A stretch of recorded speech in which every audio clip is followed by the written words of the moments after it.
पंजाब के गवर्नर बनवारी लाल पुरोहित मुख्यमंत्री भगवंत मान के बीच बढ़ता हुआ विवाद लगातार परेशानी का मामला बनता जा रहा है, क्योंकि ताजा मामला टीचर्स को विदेश भेजकर ट्रेनिंग दिलाने का है, जिसको लेकर गवर्नर ने एक तल्खी भरी चिट्ठी लिखी है और पंजाब सरकार से 15 दिन के भीतर इस मामले में जवाब देने को कहा है।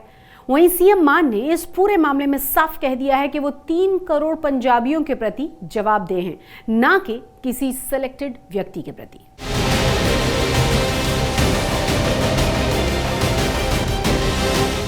गवर्नर के साथ आम आदमी पार्टी का 36 का जो आंकड़ा दिल्ली में है, वही 36 का आंकड़ा अब पंजाब में भी हो गया है, क्योंकि टीचरों की ट्रेनिंग के लिए विदेश भेजने के मामले में अब पंजाब के गवर्नर और सीएम भगवंत मान आमने सामने आ गए हैं। गवर्नर बनवारी लाल पुरोहित ने बेहद सख्त लहजे में पंजाब सरकार को चिट्ठी लिखकर जवाब मांगा है कि सरकार बताए कि किस क्राइटेरिया के आधार पर पंजाब के अलग अलग स्कूलों के प्रिंसिपल को ट्रेनिंग के लिए सिंगापुर भेजा गया था। टीचर की ट्रेनिंग को लेकर पहली बार विवाद खड़ा नहीं हुआ है। इससे पहले दिल्ली में ट्रेनिंग के लिए टीचरों को फिनलैंड भेजने के मामले में दिल्ली के लेफ्टिनेंट गवर्नर और सीएम आमने सामने आ चुके हैं। गवर्नर साहब का अपना जो काम है वो करें, जो मुख्यमंत्री का काम है वो अच्छी तरह से वो कर रहे हैं, उनमें इंटरफेयर नहीं करनी चाहिए। सो इसलिए बार बार यहाँ पे भी और दिल्ली में भी जहाँ पे आम आदमी पार्टी की सरकार है वहाँ पे ऐसे अगर राज्यपाल सरकारें चलाएंगे तो अच्छी बात है। गवर्नर बनवारी लाल पुरोहित ने अपने शिकायत चिट्ठी में मान सरकार से एक नहीं कई सवाल पूछे हैं, जैसे ट्रेनिंग के लिए कौन सा क्राइटेरिया अपनाया गया, शिक्षकों का चयन किस आधार पर किया गया है, क्या टीचरों के चयन के लिए अखबारों में कोई विज्ञापन दिया गया, प्रिंसिपल की सिंगापुर यात्रा के दौरान रहने और खाने पीने पर कितना खर्च आया है। बहुत ही दुर्भाग्य की बात है कि पंजाब के मुख्यमंत्री का उस पर जो रिस्पांस है वो बहुत ही संविधान विरोधी है, बिना सोचे समझे दिया गया है और कानून का अध्ययन करने की बजाय उन्होंने दिया है। भारत के संविधान का आर्टिकल 167 जो मैंने आप लोगों को अभी भेज दिया है, उस आर्टिकल 167 में साफ तौर पे लिखा हुआ है, duties of chief minister as respect the furnishing of information to the governor. Governor और भगवंत मान के रिश्तों में पड़ी दरार कितनी गहरी हो गई है, इसका अंदाजा इस चिट्ठी के दूसरे पन्ने के आखिर की कुछ लाइनों से लगा लीजिए, जिसमें साफ लिखा गया है, अगर इन सवालों का 15 दिनों में जवाब नहीं मिला तो गवर्नर लीगल एक्शन के लिए कानूनी सलाह लेने के लिए बाध्य होंगे। चाहे आप कितनी भी बड़ी मेजोरिटी से जीत के आओ, कभी भी एक कॉन्स्टिट्यूशन है, उसके मुताबिक ही गवर्नमेंट बनती है, चलती है, उसी के अंदर रह के नियमों के मुताबिक ही फैसले लिए जाते हैं। बाप का राज तो किसी का भी नहीं होता। तो ये जो भगवंत मान जी बार बार कह रहे हैं वो बाप के राज वाली बात कर रहे हैं, उसी को गवर्नर साहब ने पहले पॉइंट आउट किया। तो जब ये एलिगेशन लगनी शुरू हो जाए, जब स्टेट की लॉ एंड ऑर्डर के ऊपर गवर्नर साहब पहले कमेंट कर चुके हैं, गवर्नर साहब ये कह चुके हैं कि नशा जो है पंजाब में किराने की दुकान के ऊपर मिलता है, तो ये बहुत सीरियस चीजें। तो जो भगवंत मान जी मुख्यमंत्री पंजाब हैं, उन्होंने आगे एक ट्वीट में उसका जवाब दिया, जो कि जवाब ठीक नहीं है। उनको हर राइट है भी, अगर चीफ मिनिस्टर या उनकी सरकार कोई गलत काम कर रही है तो उसके ऊपर उसकी स्पष्टीकरण मांग सकते हैं, और वही गवर्नर साहब ने किया। और जो रवैया पंजाब के मुख्यमंत्री भगवंत मान का है ये अच्छा नहीं है। पहली बात, अगर पंजाब के प्रिंसिपल सिंगापुर में जाके, जहां वर्ल्ड क्लास एजुकेशन सिस्टम है, अगर कुछ सीख के पंजाब के बच्चों का दुनिया के एजुकेशन सिस्टम के स्तर पे ले जाना चाहते तो उसमें बुराई क्या है। बात यह है, भाजपा नहीं चाहती कि देश के बच्चे आगे बढ़े, खासकर पंजाब के प्रति तो वो उनका जो द्वेष है वो तो सामने आ गया। टीचरों की ट्रेनिंग को लेकर उपजा यह विवाद उस वक्त भी गंभीर हो गया है जब सीएम भगवंत मान ने बनवारी लाल के सवालों का ट्विटर पर जवाब दिया है। सीएम मान ने ट्वीट करते हुए लिखा, सम्माननीय राज्यपाल साहब, आपकी चिट्ठी मीडिया के जरिए मिली। जितने भी विषय चिट्ठी में लिखे गए हैं सभी राज्य के विषय हैं और मेरी सरकार संविधान के अनुसार 3 करोड़ पंजाबियों के प्रति जवाबदेह है, न कि केंद्र सरकार द्वारा नियुक्त किए गए किसी राज्यपाल के प्रति। इसे ही मेरा जवाब समझे। ਵੇਖੋ ਇਹ ਇਹੋ ਜਿਹੇ ਪੰਜਾਬ ਦੇ ਮੁੱਖ ਮੰਤਰੀ ਆ, ਨਾ ਡਰਨਗੇ ਨਾ ਡਰਨ ਵਾਲੇ ਆ, ਜਿਨ੍ਹਾਂ ਨੂੰ ਪੰਜਾਬ ਦੇ ਲੋਕਾਂ ਨੇ ਚੁਣ ਕੇ ਇੱਥੇ ਬਿਠਾਇਆ। ਸੋ ਇਹ ਸਮਝਦਾ ਮੇਰੇ ਮੂੰਹ ਸੁਣ ਛੋਟੀ ਗੱਲ ਹੈ ਵੀ ਪੰਜਾਬ ਸਰਕਾਰ ਜਿੰਨਾ ਕੰਮ ਇਹ 1 ਸਾਲ 'ਚ ਹੋਇਆ ਕਦੇ ਪਿਛਲੇ 70 ਸਾਲਾਂ 'ਚ ਨਹੀਂ ਹੋਇਆ। ਸੋ ਉਹਨੂੰ ਰੋਕਣ ਦੀਆਂ ਜਿੰਨੀਆਂ ਵੀ ਕੋਸ਼ਿਸ਼ਾਂ ਹੋ ਰਹੀਆਂ ਉਹ ਨਾਕਾਮ ਹੋ ਜਾਣਗੀਆਂ। ਸੋ ਇਸ ਕਰਕੇ ਗਵਰਨਰ ਸਾਹਿਬ ਆਦਾ ਆਊਟ ਆਫ ਦਾ ਵੇ ਜਾ ਕੇ ਇਹ ਕੰਮ ਹੋ ਰਿਹਾ ਨਹੀਂ ਹੋਣਾ ਚਾਹੀਦਾ, ਉਹਨਾਂ ਦਾ ਪ੍ਰੋਟੋਕਾਲ ਬਣਦਾ ਨਹੀਂਗਾ। ਦੇਖੋ ਮੈਨੂੰ ਲੱਗਦਾ ਕਈ ਚੀਜ਼ਾਂ 'ਚ ਗਵਰਨਰ ਸਾਹਿਬ ਓਵਰ ਰਿਐਕਟ ਵੀ ਕਰਦੇ ਆ। ਦੇਖੋ ਟੀਚਰਸ ਦੀ ਟ੍ਰੇਨਿੰਗ ਹੈ ਭੇਜੀ ਆ, ਕੋਈ ਇਹੋ ਜੀ ਗੱਲ ਨਹੀਂ। ਹਾਂ ਜਿਹੜੇ ਇਸ਼ੂਜ਼ ਹੈਗੇ ਆ, ਡਰੱਗ ਦੇ ਇਸ਼ੂ ਹੈਗੇ ਆ, ਖਾਸ ਕਰਕੇ law and order the problem ਹੈਗੀ ਆ, ਪਰ ਓਵਰਆਲ ਜਿਹੜਾ ਆ ਇਦਾਂ ਦੇ ਰਿਲੇਸ਼ਨ ਸਟ੍ਰੇਨਡ ਹੋਣੇ ਨਹੀਂ ਚਾਹੀਦੇ। ਉਹਦੇ ਨਾਲ ਸਟੇਟ ਦਾ ਨੁਕਸਾਨ ਹੈ, ਉਹਦੇ ਨਾਲ ਸਟੇਟ ਦਾ ਫਾਇਦਾ ਨਹੀਂ ਹੈ, ਕਿਉਂਕਿ ਅਸੀਂ ਉਹੋ ਜਿਹੀ ਡੈਮੋਕ੍ਰੇਸੀ ਦੇ ਵਿੱਚ ਹੈਗੇ ਆ ਜਿੱਥੇ ਤੁਸੀਂ ਇੱਕ ਦੂਸਰੇ ਨੂੰ ਆਂਸਰੇਬਲ किसी न किसी फॉर्म दे विच हैगे आ। 10 महीने की सरकार में अब तक 5 से 6 बार अलग अलग मुद्दों पर गवर्नर और भगवंत मान के बीच विवाद हो चुका है, पर ऐसा पहली बार जब गवर्नर की तरफ से जनता के चुने गए नुमाइंदे के खिलाफ इतनी ठोस शब्दावली का इस्तेमाल किया गया हो। चंडीगढ़ से ललित शर्मा के साथ आज तक ब्यूरो। पंजाब के सरकारी टीचर्स को ट्रेनिंग के लिए सिंगापुर भेजने के मुद्दे पर गवर्नर बनवारी लाल पुरोहित और मुख्यमंत्री भगवंत मान के बीच शुरू हुई जंग थमने का नाम नहीं ले रही। सीएम भगवंत मान ने विधानसभा में नए विधायकों के ट्रेनिंग सेशन के दौरान भी गवर्नर पर इशारों ही इशारों में तंज कसा। पंजाब नूं जिहड़े जिन्हां ने चुनिया उही फैसले करन, इलैक्टेड करन, ना कि सिलैक्टेड कोई विच अपनी टंग अड़ाउण कि आ क्यों हो गया, आ ना हो गया।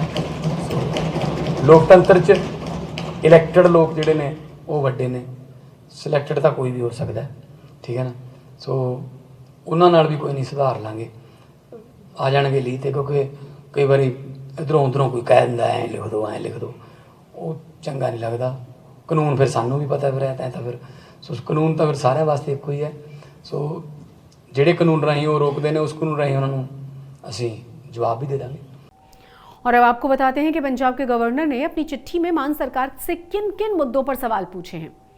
पहला सवाल, सिंगापुर भेजे गए प्रिंसिपल्स का चयन कैसे किया गया और पूरे खर्च का ब्यौरा दें। दूसरा सवाल, सुरक्षा के मुद्दे पर चल रही बैठक जिसमें सभी आला अधिकारी मौजूद थे, उसमें नवल अग्रवाल कैसे बैठा। तीसरा सवाल, जालंधर में कुलदीप चाहल को प्रमोशन के साथ पुलिस कमिश्नर कैसे नियुक्त किया गया। चौथा सवाल, ऐसी स्कॉलरशिप न मिलने के कारण कई बच्चों की पढ़ाई छोड़नी पड़ी है, इस पर क्या कार्रवाई की गई है। पांचवा सवाल, गुजरात चुनाव के दौरान विज्ञापन पर खर्च हुए पैसों का ब्यौरा दिया जाए। छठा सवाल, PAU यानी पंजाब कृषि यूनिवर्सिटी में कुलपति की नियुक्ति संविधान के नियमों के विरुद्ध कैसे हुई। तो ये वो सवाल थे जो गवर्नर बनवारी लाल पुरोहित सीएम भगवंत मान से अपनी शिकायती चिट्ठी में पूछ चुके हैं। इसी बीच खबर यह भी आ रही है कि सीएम भगवंत मान ने गवर्नर की चिट्ठी का जवाब दे दिया है, जिसमें उन्होंने गवर्नर की नियुक्ति प्रक्रिया को लेकर सवाल पूछा है। मान ने अपनी जवाबी चिट्ठी में लिखा है, मैं स्पष्ट करना चाहता हूं, मैं और मेरी सरकार 3 करोड़ पंजाबियों के लिए जवाबदेह है। आपने मुझसे पूछा है कि सिंगापुर में ट्रेनिंग के लिए टीचर्स का चुनाव किस आधार पर किया गया। पंजाब के लोग पूछना चाहते हैं कि भारतीय संविधान में किसी स्पष्ट योग्यता के बगैर केंद्र सरकार के द्वारा अलग अलग राज्यों में राज्यपाल किस आधार पर चुने जाते हैं, ये बताकर पंजाबियों की जानकारी बढ़ाई जाए। गवर्नर और मान सरकार के बीच चल रही जंग पर कांग्रेस के नेता और डेप्यूटी CLP राजकुमार चब्बेवाल ने आज तक संवाददाता ललित शर्मा से खास बातचीत की है। क्या कहा है उन्होंने, सुनिए। इस वक्त हमारे साथ डिप्टी CLP राजकुमार चब्बेवाल जी हैं। चब्बेवाल साहब, जिस तरह से राज्यपाल और मुख्यमंत्री के बीच तनातनी देखने को मिल रही है, कांग्रेस पार्टी इसको किस तरह से देखती है। देखो राजपाल ते CM दे विच, गवर्नर ते CM दे विच ये जो जंग छिड़ी हुई है, मैं समझता हूँ ये बड़ी दुर्भाग्यपूर्ण है। ऐसा नहीं होना चाहिए, क्योंकि गवर्नर और CM की कोऑर्डिनेशन के बगैर कोई भी गवर्नमेंट जो है वो चल नहीं सकती। और जो गवर्नमेंट अगर कोई गवर्नर इश्यूज रेज कर रहे हैं, if he is writing to the government, तो उनको उसका उसी तरह से जवाब देना चाहिए। ये मीडिया में आकर पंजाब के हालातों के ऊपर चर्चा करनी और इश्यूज को बताना, इसका मतलब ये है, इसका मीनिंग ये है कि पंजाब में जो इश्यूज हैं बड़े की इश्यूज हैं, तो CM को, गवर्नमेंट को इन इश्यूज को एड्रेस करना चाहिए, इन इश्यूज को जल्द से जल्द हल करना चाहिए और आपस में जो कोऑर्डिनेशन है वो बहुत ही बेहतरीन होना चाहिए। अन्यथा पंजाब के जो हालात हैं वो सब में जग जाहिर है, एवरीबडी नोज। तो पंजाब का जो फ्यूचर है मुझे बड़ा अनसिक्योर्ड सा लगता है। नहीं, लेकिन चब्बेवाल साहब, जिस तरह से मुख्यमंत्री ने 2 टूक का जवाब दे दिया कि उनकी जवाबदेही है वो राज्यपाल को लेकर नहीं है, उनकी जवाबदेही है वो 3 करोड़ पंजाबियों को लेकर है, उनको जवाबदेही देंगे वो। तो वो तो 3 करोड़ पंजाबियों को भी एड्रेस नहीं कर रहे हैं। 3 करोड़ पंजाबियों को कौन सा जवाब दे रहे हैं कि वो प्रिंसिपल्स कैसे भेजे गए, what was the selection procedure, क्या उन्होंने पंजाब के 3 करोड़ लोगों को जवाब दे दिया है? क्या जो वीसी जो लगाने थे, क्या पंजाब के लोगों को वो पैनल भेज दिया है? वो तो पंजाब को भी एड्रेस नहीं हुआ। पंजाब में आज ड्रग्स जैसे हैं, जिस तरह ड्रग्स बच्चे तक ड्रग्स बेच रहे हैं, तो मैं समझता हूं कि ये government should take it very लेकिन सीरियसली। जो सवाल आप ड्रग्स का बार बार कर रहे हैं, लेकिन ये तो सीधा आरोप है वो पुरानी सरकार को लगाते हैं। पुरानी सरकार पंजाब में वो कांग्रेस की थी। नहीं, देखो जब ये आए थे ये बदलाव के नाम पे आए थे। तो ये थे हमारे साथ राजकुमार छब्बेवाल। साफ तौर पे अगर हम बात करें, जिस तरह से ये तनातनी है राज्यपाल और मुख्यमंत्री को के बीच देखने को मिल रही है, कहीं ना कहीं है साफ तौर पे कांग्रेस का कहना है कि ये फेडरल सिस्टम के ऊपर है, निशाना है। लेकिन इन दोनों के बीच जिस तरह से तनातनी चल रही है, आरोप और प्रत्यारोप का सिलसिला है, वो इस वक्त पंजाब की राजनीति में खास तौर पर देखने को मिल रहा है। वीडियो जर्नलिस्ट गिरीश दुर्गापाल के साथ ललित शर्मा, चंडीगढ़ आज तक। पंजाब में गैंगस्टर्स के खिलाफ पुलिस एक्शन लगातार जारी है और इसी कड़ी में आज एक बार फिर से पुलिस की 50 से अधिक टीमों ने 25 से ज्यादा जगहों पर रेड की है। पुलिस ने रेड के दौरान 3 लोगों को हिरासत में भी ले लिया है। बताया जा रहा है कि रेड के दौरान बम्बिहा गैंग से जुड़े कुछ डॉक्यूमेंट्स भी जब्त किए गए हैं। पंजाब में गैंगस्टर की कमर तोड़ने के लिए पुलिस का जबरदस्त एक्शन देखने को मिला। सुबह से ही करीब 50 टीमों ने एक साथ लुधियाना, भटिंडा, फिरोजपुर, पटियाला समेत पंजाब में अलग अलग जगहों पर छापेमारी शुरू की। अकेले फरीदकोट में ही पुलिस ने गैंगस्टर और उनके गुर्गों के 25 से ज्यादा ठिकानों पर रेड की। बताया जा रहा है कि ये सभी ठिकाने खतरनाक गैंगस्टर के करीबियों के हैं। जी के जो पंजाब पुलिस के द्वारा जो गैर सामाजिक तत्व हैं और जो गैंगस्टर के वाद को समर्थन करते हैं या उनके साथी हैं, उनके खिलाफ आज हमने फरीदकोट में एक सर्च ऑपरेशन चलाया था, जिसके तहत हमने अलग अलग उनके जो साथी हैं या सपोज टू भी साथी हैं, उनके घरों पे या उनकी सर्च की है। तो ये ऑपरेशन चला। पुलिस ने इन ठिकानों पर रेड के बाद 3 लोगों को हिरासत में लिया है। उनसे पूछताछ की जा रही है। इसके अलावा कुछ जगहों पर इलेक्ट्रॉनिक गैजेट्स और बम्बिया गैंग के साथ जुड़े डॉक्यूमेंट भी पुलिस ने कब्जे में लिए हैं। पंजाब में आम आदमी पार्टी की सरकार बनने के बाद से गैंगस्टर और अपराधियों के खिलाफ जबरदस्त एक्शन देखने को मिल रहा है। पंजाब पुलिस ने मार्च 2022 से 160 आतंकवादियों या कट्टरपंथियों को गिरफ्तार किया और 25 आतंकी मॉड्यूल का भंडाफोड़ किया है। 30 राइफलें, 200 रिवॉल्वर और 24 ड्रोन जब्त किए हैं। इसके अलावा पंजाब पुलिस ने 555 गैंगस्टरों अपराधियों को गिरफ्तार किया है। 140 गैंगस्टर अपराध मॉड्यूलों का भंडाफोड़ करने में सफलता हासिल हुई है और 2 अपराधियों को मार गिराया है। और पुलिस ने आपराधिक गतिविधियों में इस्तेमाल होने वाले 510 हथियार और 129 वाहन भी बरामद किए हैं। पंजाब में खराब हो रही कानून व्यवस्था के मुद्दे पर भगवंत मान सरकार विपक्ष के निशाने पर है। बीजेपी का कहना है कि आम आदमी पार्टी गैंगस्टरवाद को बढ़ावा दे रही है। जी आज आम आदमी पार्टी ਦੀ ਸਰਕਾਰ ਬਣੀ ਹੈ, ਲੋਕਾਂ ਨੂੰ ਭ੍ਰਮਿਤ ਇਹਨਾਂ ਨੇ ਇਸ ਤਰ੍ਹਾਂ ਕੀਤਾ। ਉਦੋਂ ਮੀਡੀਆ ਦੀ ਹਾਈਪ ਕ੍ਰੀਏਟ ਕਰਨ ਦੇ ਲਈ ਹਰ ਰੋਜ਼ ਕੋਈ ਨਾ ਕੋਈ ਇਹ ਪ੍ਰੋਪੇਗੈਂਡਾ ਕਰਦੇ ਆ। ਜਿੱਦਾਂ ਪਿੱਛੇ ਭਗਵੰਤ ਮਾਨ ਜੀ ਨੇ ਕਿਹਾ BMW ਪੰਜਾਬ 'ਚ ਇਨਵੈਸਟਮੈਂਟ ਕਰ ਰਹੀ ਹੈ, ਅਸਲੀਅਤ ਕੁਝ ਹੋਰ ਸੀ। ਇਹਨਾਂ ਨੇ ਕਿਹਾ ਕਿ ਗੋਲਡੀ ਬਰਾੜ ਗੈਂਗਸਟਰ ਸੀ, ਫੜ ਲਿਆ ਜੀ, डिटेन कराता अमेरिका च, असलीयत कुछ होर सी। और मीडिया मैं समझदा कि पंजाब दे लोकां नूं जिस तरह ये अपने माया जाल च, भ्रम दे जाल च फसा रहा है। पंजाब पुलिस बीते कुछ समय से बम्बिया गैंग से जुड़े लोगों की जानकारियां हासिल कर रही थी। पूरी रिपोर्ट के आधार पर हाईकमान के आदेशों के बाद पूरे पंजाब में छापेमारी की गई। इससे साफ है कि गैंगस्टर के खिलाफ पंजाब पुलिस का ये अभियान अभी जारी रहेगा। आज तक ब्यूरो। पंजाब में नौकरी के नाम पर ठगी की वारदात अब आम हो चुकी है, पर हम आपको ठगी का शिकार हुए जिस शख्स की आप बीती बताने जा रहे हैं, उसे सुनकर आपकी भी रूह कांप जाएगी। इस शख्स का हाल ही में भारत सरकार की दखल के बाद लीबिया से पंजाब से वापस लाया गया है। सुनिए जरा।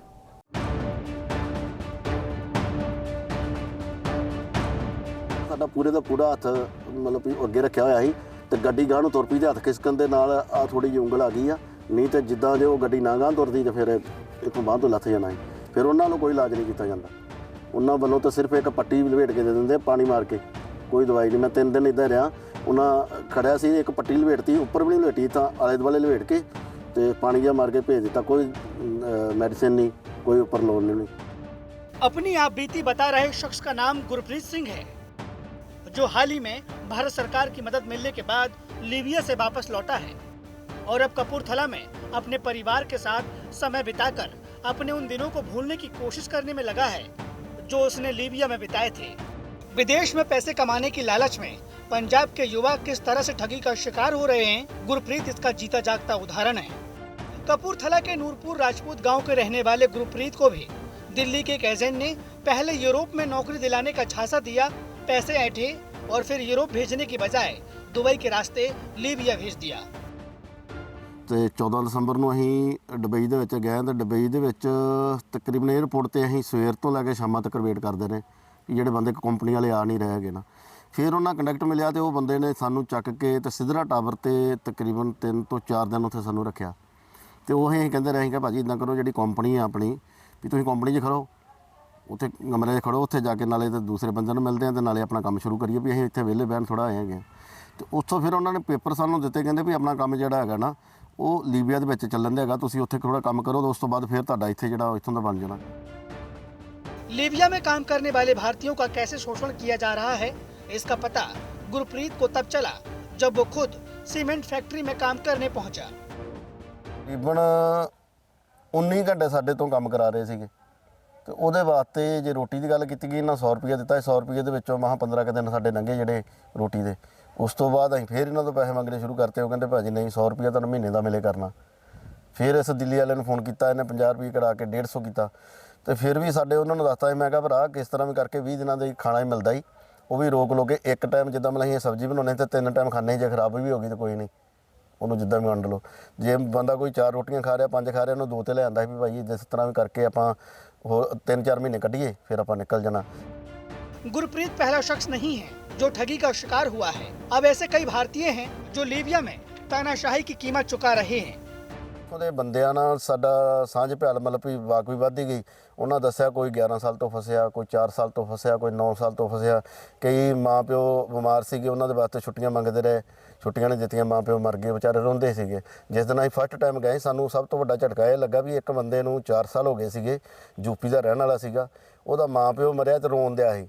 ਤੇ ਅਸੀਂ ਪੁੱਛਿਆ ਸੀਗਾ ਵੀ ਤੂੰ ਕਾਹਤੋਂ ਰੋਣ ਦਿਆਂ? ਉਹ ਕਹਿੰਦਾ ਜੀ ਮੈਨੂੰ 4 ਸਾਲ ਹੋ ਗਏ, ਇੱਕ ਤਾਂ ਮੈਨੂੰ ਤਨਖਾਹ ਨਹੀਂ ਦੇ ਦਿੰਦੇ, ਕਦੀ ਤਨਖਾਹ ਦੇ ਦਿੰਦੇ ਕਦੀ ਦਿੰਦੇ ਨਹੀਂ, ਤੇ ਦੂਜਾ ਮੈਨੂੰ ਵਾਪਸ ਨਹੀਂ ਭੇਜਦੇ, ਪਾਸਪੋਰਟ ਮੇਰਾ ਸਪੇਅਰ ਹੋ ਗਿਆ, ਰਬਾਬ ਨਾਲ ਮੈਂ ਲੜਨ ਦਿਆ, ਰਬਾਬ ਕੋਈ ਕਿਸੇ ਪਾਸੇ ਲਾਉਂਦਾ ਨਹੀਂ।